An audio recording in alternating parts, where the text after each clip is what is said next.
திருச்சி சர்வதேச விமான நிலையம் அருகே உள்ள வயர்லெஸ் சாலையை விரிவுபடுத்தும் பணியை திருச்சி மாநகராட்சி தொடங்கி 4 மாதங்கள் ஆன நிலையில் பணிகள் ஆமை வேகத்தில் நடைபெற்று வருகிறது.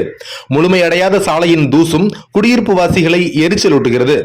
நாடாளுமன்ற தேர்தல் நிறைவடைந்துள்ள நிலையில் நிலுவையில் உள்ள பணிகளை துரிதப்படுத்துமாறு குடியிருப்பாளர்கள் மாநகராட்சி நிர்வாகத்தை வலியுறுத்தி வருகின்றனர். திருச்சி மாநகராட்சிக்குட்பட்ட 65வது வார்டில் சுமார் 2 கிலோமீட்டர் நீளமுள்ள வயர்லெஸ் சாலை கடந்த 2023ஆம் ஆண்டு டிசம்பரில் விரிவாக்கம் செய்ய முன்மொழியப்பட்டது. சாலையின் அகலத்தை 55 அடிக்கு ஒரே சீராக பராமரிக்கும் முன்மொழிவின் அடிப்படையில் ஆக்கிரமிப்புகள் அகற்றப்பட்டு கூடுதல் இடம் ஒதுக்கப்பட்டாலும் இந்த ஜனவரி மாதம்தான் மாநகராட்சி குடிமராமத்து பணியை துவக்கியது. இது பற்றிய செய்தியை ராக்போர்ட் டைம்ஸ் 2 மாதங்களுக்கு முன்பே வெளியிட்டுள்ளோம். விரைவில் பணிகள் துரிதமாக முடிக்கப்படும் என மாநகராட்சி அதிகாரிகள் கூறிய நிலையில் இதுவரை புதிய சாலை அமைக்கப்படவில்லை. காலதாமதத்தால் சாலையில் படர்ந்திருக்கும் ஜல்லிக்கற்கள் வாகனங்கள் செல்லும் போது ஒவ்வொரு முறையும் தூசி வெளியேறுகிறது. இதனால் வயர்லெஸ் ரோடு முழுவதுமே புகை மண்டலமாக காணப்படுகிறது.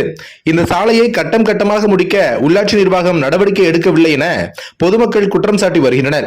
சென்டர் மீடியன் பணிகள் தொடங்கியுள்ளன. நிலுவையில் உள்ள பணிகளை 15 நாட்களுக்குள் முடிப்போம்.